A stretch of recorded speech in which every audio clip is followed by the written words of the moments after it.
Welcome back to another episode of a very basic space program. We are in the research space, and we're looking at what to spend all this science on that we've got so far. We've got more science coming in as we speak, still from probes and things like that, but we've had quite a bit of science build up, and it's now a case of what do we want to spend it on. So I think we want to try and get to fuel cells, and that's also going to open up additional solar panel options, I believe.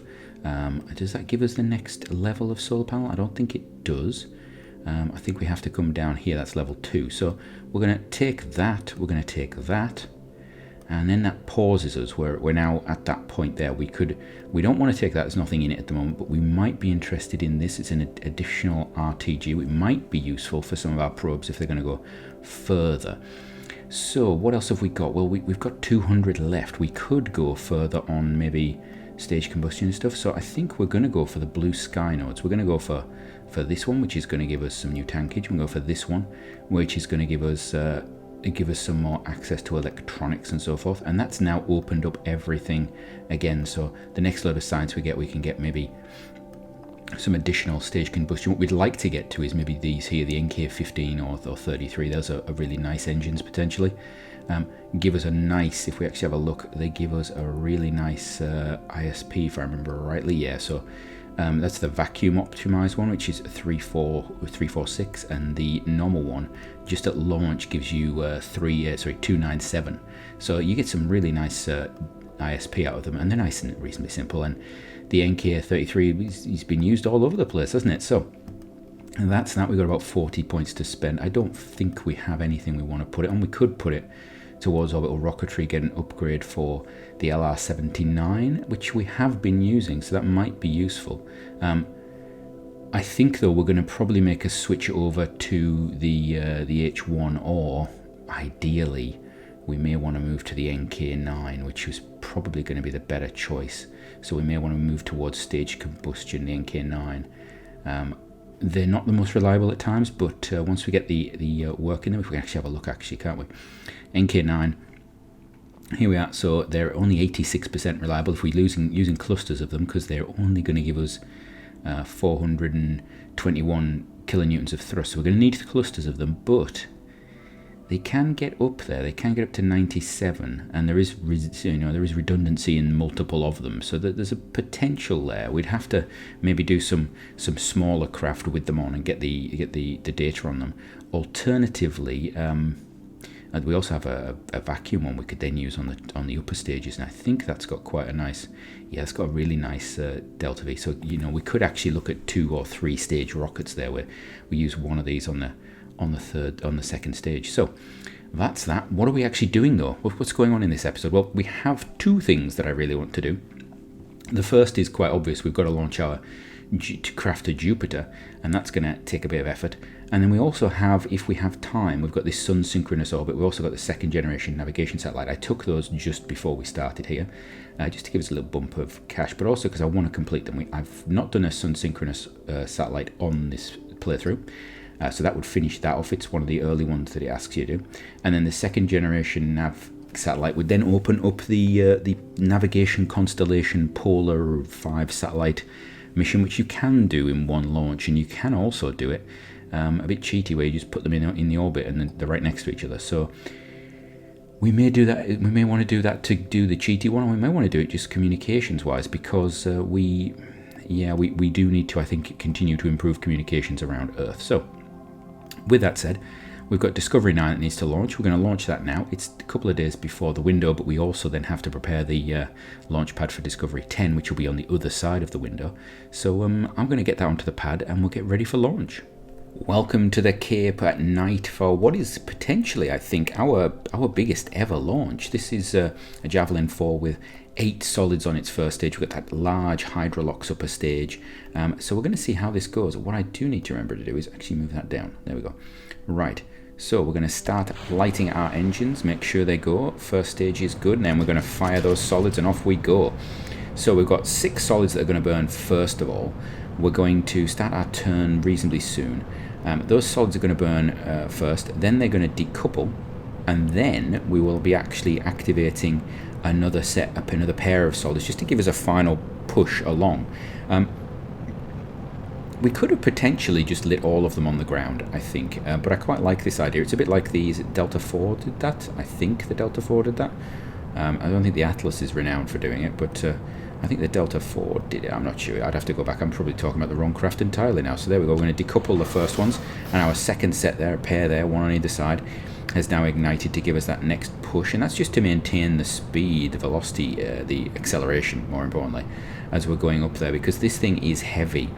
I don't know if this will actually make orbit without having to use some of that upper stage, and if we use some of that upper stage, that eats into the fuel we have available for our departure to Jupiter, and that could be problematic. I think we're quite close on what we need for Jupiter right now, particularly if we get the boil off that we are expecting. So we're going to get rid of those solids as well, particularly if we get the boil off that we are expecting when we're in orbit. Now, we're going to have to depart straight away. We're not at the optimal time point yet for the departure, but we're going to have to go because we have two craft that we have to try and get both of them, primarily because the RL-10 on this upper stage, it's problematic. It does not have a good ignition history, shall we say. It is likely to be a problem for us.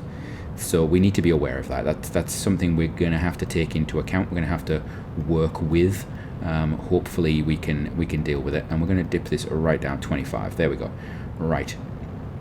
Hopefully we're going to get up there, and then by the time this stage burns out, I want to be ready to decouple this, because this mass of this fairing is killing us right now. It is going to draw us back, particularly when we get onto this second stage. That second stage, having to push the excess weight of the fairing, that's going to be annoying. I should actually have redesigned this to take this fairing structure and reverse it, but it was going to look horrible, so I didn't. If you go back and look at the video, you'll probably see that I was umming and ahhing about that. It would have probably been better if I had actually changed it. So we're going okay. We're almost to the point now where we're going to break the atmosphere. We're going to dip this down to 20. There you go. So we're now out of atmosphere on our apoapsis, which is brilliant. I am going to show you most of this. I will speed up the second stage, I think, if everything's going well, but we'll have a look. Right, we've got 3 seconds, so I'm going to decouple fairing, stage, get the orientation control on. There we go. We are now go. So you can see that big transfer stage now, and that's interesting. That's that's obviously got reflection on normally, and it's in the dark right now, so you can't see the engine. That's interesting. So these two are going really nicely. They you know what, this stage has become a workhorse for us. It's actually quite nice. I could imagine us developing a new first stage and keeping this stage for a while until we have, if we have funding problems or we have problems deciding on engines, stuff like that. I could imagine this stage actually being used multiple times.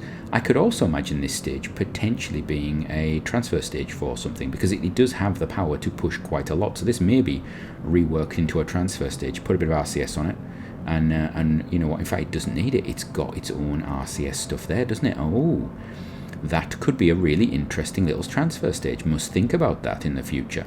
But we'll see how it goes. Right, so this thing is getting up there. I'm going to have to zero out its angle because we are now heading quite significantly up. But we'll just do that.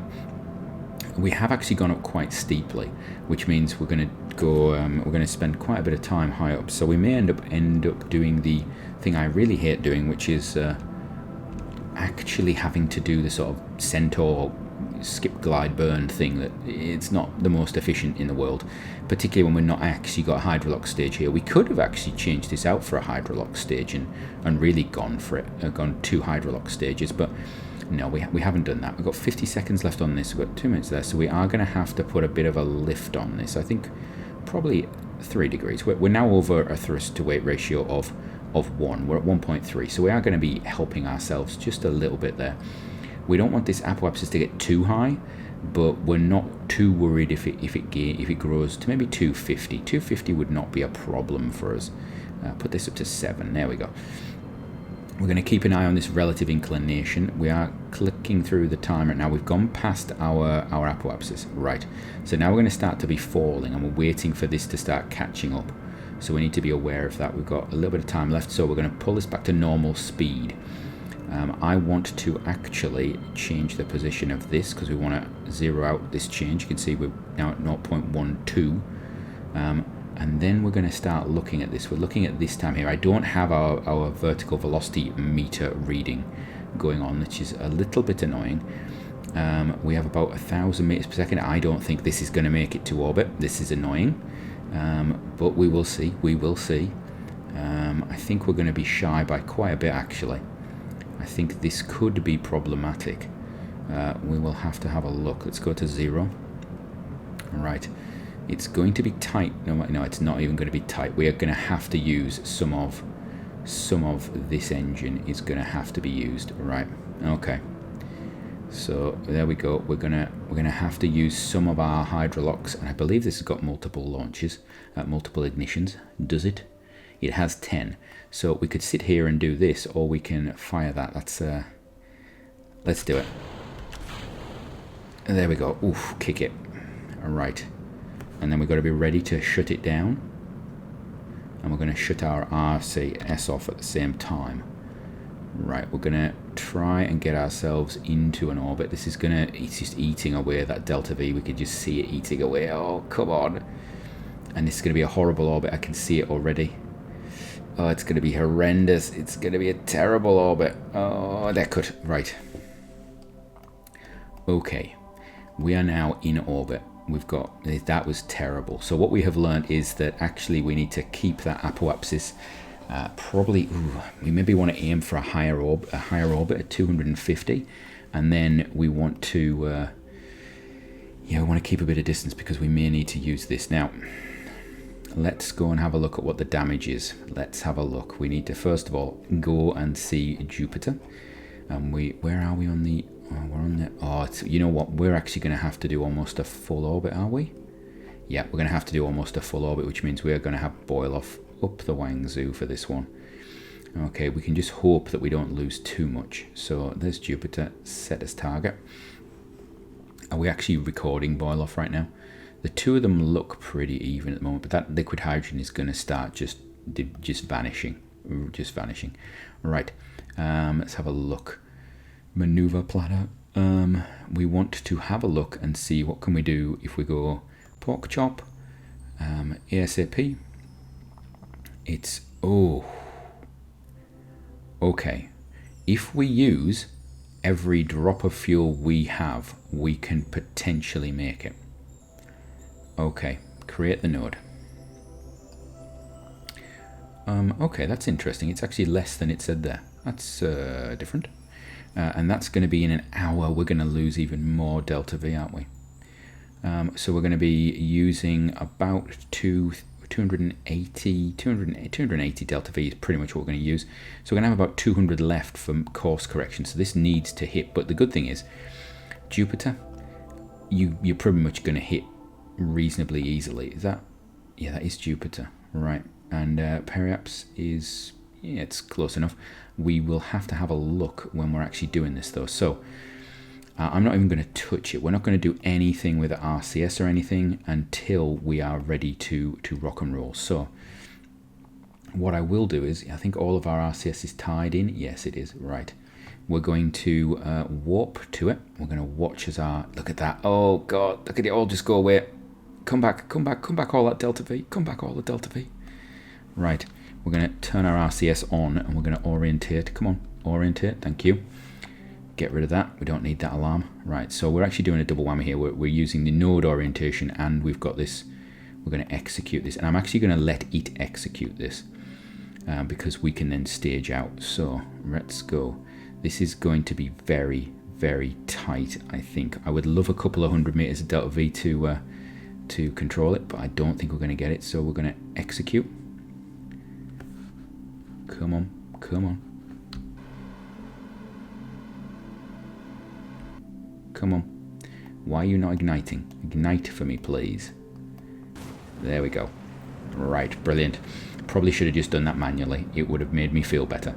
So we now have a quite a long burn ahead of us, and I wonder if it's taking into account the fact that upper stage is thingy. That'd be interesting to know.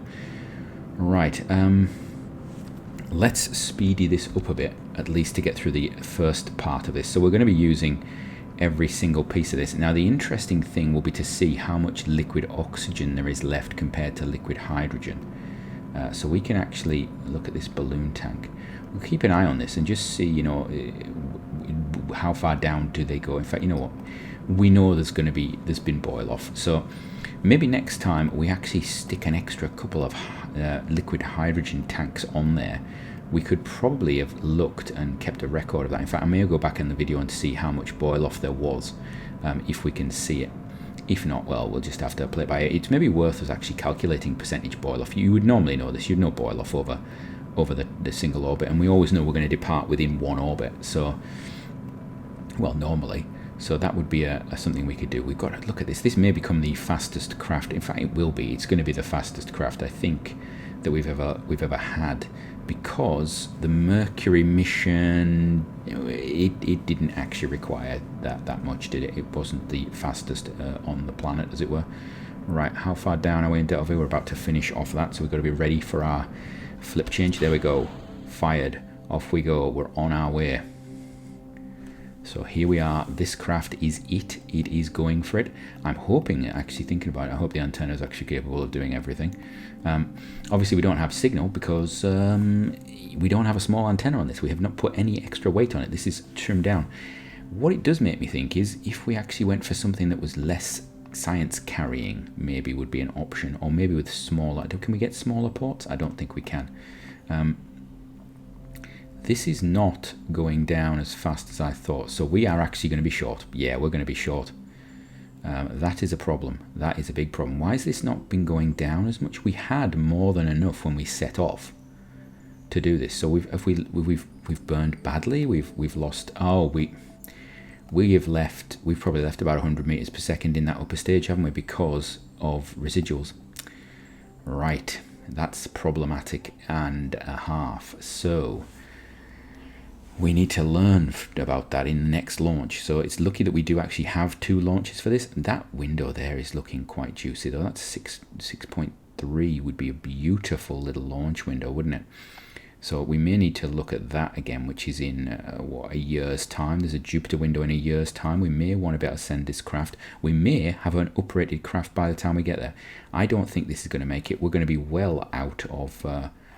I think we can actually have a look and see. Yeah, we're heading out there, but it's taking time, and this is going to potentially take all of the Delta V that we have. Now the interesting thing is we actually should be coming. That's interesting. We'd be coming out and coming back in according to that plan. So that would be actually firing extra, be using extra energy. So we may get an interaction. I don't know. This is potentially quite interesting. What's that? That's the sun. What is that red line? Oh, that's the prediction after we've basically gone straight past Jupiter, and it's going to kick us up into a wow. Look at that. That was the prediction. It was going to kick us up into a really high orbit, elliptical orbit there. That's really interesting. Right, we are pretty much out of it now, and we are 100 shy. And I think, yeah, we are not making this anywhere near it, and we're basically dud in the water. This is a fail. Yeah, that's what we've learned. This is a fail. That's sad, isn't it? Wow.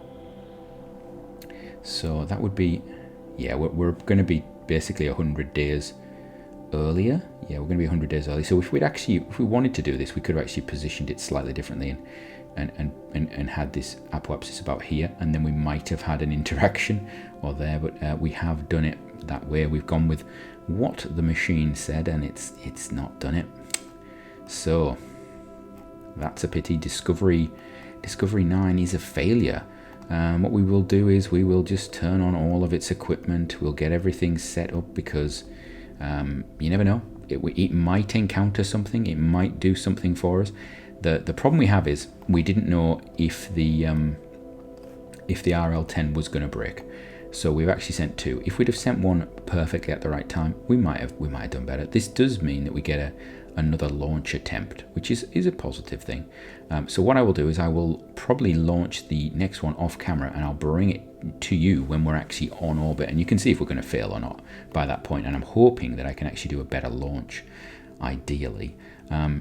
So let's have a look. Is there? Yeah, we need to. Let's get this stuff. Discovery 9. Hello. Oh, we don't have signal, so we need to come back to Discovery 9 at some point and fix that situation. So I'm going to go back, bring you the craft out, launch it, and I will see you in orbit with that craft.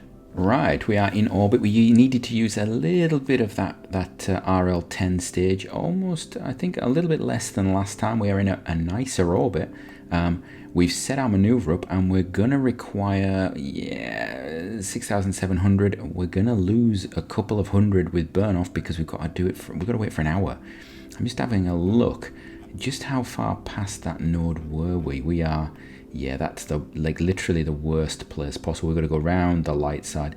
I think we're going to have the same problem again. It would be interesting to see, but I think we may end up with the same problem again. So we're going to warp towards and see what happens. There we go. We're going to burn off a bit there. We're burning off. We're burning off. We're burning off. And okay, so we are looking better this time. We have about 450 meters per second to play with. Right. We can orientate the whole craft round, and then we can actually start this process. I'm going to actually do this manually, I think. We're going to go for manual on this one. Probably not sure it's the best idea, but we'll try it anyway. So there we go. Full power. Go for it. Yes, the engine lights. Oof, I was a bit nervous there. I didn't oilage because we just spun round into position. So we're going to hold it on node. We're going to see how it goes. We're going to do a bit of physical time warp there, see how it goes. Yeah, my concern is this, because positive is we got some data units last time, and you can see we're racking up the data points, but we've still not got a lot. We've still not got a huge amount of data points from this. It's been running for, probably 5 minutes in total since we've actually started using it. We're running on 500 data points. 44 minutes mean time. That's potentially a problem. We will see. We will see. We may get this burnt. This might be a complete failed set of missions in this episode, which would be quite sad actually, because we've been doing reasonably well recently. Apart, after we got past the moon issues and things like that, and we managed to land on the moon. I think I think we were doing well. Now this, the Venus, Mars and Mercury missions were actually really good, apart from the engine failures obviously, but this would be annoying if we completely failed to achieve anything. Let's have a look. So we're pretty much balanced now. It's going to be how much residual there is in these tanks is actually going to be the king, isn't it? I wonder if there's any way of doing it now. That final bit of fuel, is worth so much. It's worth so much for us. Right, so we're now coming close. Okay, so now we do that. Right, now this is closer. This is closer. This is much closer. So let's have a look. How close are we going to get is the question. We just need to be near it. Right, we are coming in close. We're going to have maybe 100 meters per second to play with, I think, but that's not a problem. We can, that's something we can enjoy a bit. Oh, we've got an interaction there of something. Stop that. Right. What is the periaps? We're gonna kill that because I can't. Right. So I need to focus view on. Let's focus view on Jupiter. Where are we? Right. Oh, look, that's the node that we were aiming for. So if we just turn it on, there we go. Right, we're going to come in. How close can we get to that? I would love it if we could get really close. Oh, that's cheeky, isn't it? It's a little bit cheeky. Right, so we're going to do. Oh, that's a bit too much. And then there we go. Right, that's close-ish. That's that I think is probably as close as we want to get. And what have we got left? We have turn that off. We have 200 meters per second left, and I'm happy with that. That's good. That's potentially going to give us a flyby of Jupiter. I don't know what the mission requires. That's what 31,000 kilometers. So let's go back, check what the Jupiter mission requires, and we'll have a look. What I will do is, oh, there we go. We'll go back to that. We'll close this. What I will do is, we don't have signal, so we can't do anything actually with it. We can't close that. We're gonna have to come back to this once it gets signal. Let's go back to the base, see if 31,000 kilometers is close enough. All right, so here we are in mission control. What can we see? Where's the Jupiter mission? it requires that we are within 150,000 kilometers. So that will take us closer. It's going to take us really close, actually, compared to that. So we can basically bank that now. It requires we do it by 72. That's a 5-year transit time. We're not going to take it yet. We know we can do it whenever we get there. We need to transmit data back from Jupiter. We're going to check that we actually have signal when we get to Jupiter, because we're not going to take this until we actually have signal, because it may play up a little bit. We will see. The positive is that because of the orbit it's on, actually we don't know what orbit it's on. We maybe need to have a look at that, because is it going to come back out, or is it going to get kicked out into planet, like far out into other orbits? That'd be something to have a look at. Let's go and have a, no, let's not. Let's save that for the next episode. So, next episode, we're going to do, let's bring these up. We have these 2 missions that we need to do. So I'm going to knock those out in the next episode. And I think we're also going to start trying to develop a new launch vehicle, because you know what? We've got a pad for 350 tons. We don't use it. We don't use it at all. I mean, our last craft that we launched, it was actually about 180 tons, because you know it's just the way it's been adapted. We may want to actually look at building another pad. Is something we could do, and then go super heavy. So how much is a new pad going to cost us? If we go to 700 tons, that's going to cost us $500,000. Well, we could afford that, and it would only take us basically 9 months to do. So that's something to think about. We could go for a 700 ton thing. That would then open up opportunities such as, you know, space stations and larger craft up, things like that. I can't remember how much the Saturn 1B weighed or anything like that, but we're getting into the super heavy, the heavy lifting and super heavy lifting range with that sort of thing there. So there's potentially that. We do at some point need to spend a bit of money on our research and development. We probably do definitely need to do that, but we don't have the upgraded comms yet, because that's something we should have really invested in, actually, shouldn't we? We should have put some points into that. Does that give us a... It does not give us a next level up. Oh no, it's that one I'm looking for. Does that give us... It does. We get the parabolic antenna as well, which would be good. And we get this tech level increase. So, yeah, that would be potentially... Oh, that's nice. Different sizes. That would be potentially a nice one to go for. And in fact, it's only 31. Let's do that. Let's actually get that one out of the way. And then we go to level 6 and 7. That would be bonus points. Though we're going to need those for the far out planets. So we'll have to think about that quite a bit, I think. Right. So with that is going to be the end of this episode. Please comment down below, you know, do you think we've pushed for Jupiter too soon? Do you think we should have built a bigger craft to try and go to Jupiter? Do you think we should be orbiting Jupiter? I know Jupiter is actually one of the easiest planets to capture in orbit. It is the easiest planet to capture in orbit of, because it's so big. You need very little delta V to get into an orbit of it. To complete the orbital mission, however, I think you have to lower your orbit quite a bit. So we'll have to look at that. It will be an interesting one. I think that Jupiter window in about a year's time is very tempting. The Uranus window is very tempting if we can put a bigger craft together, if we can get things going. So, from me, until next time, have a great one.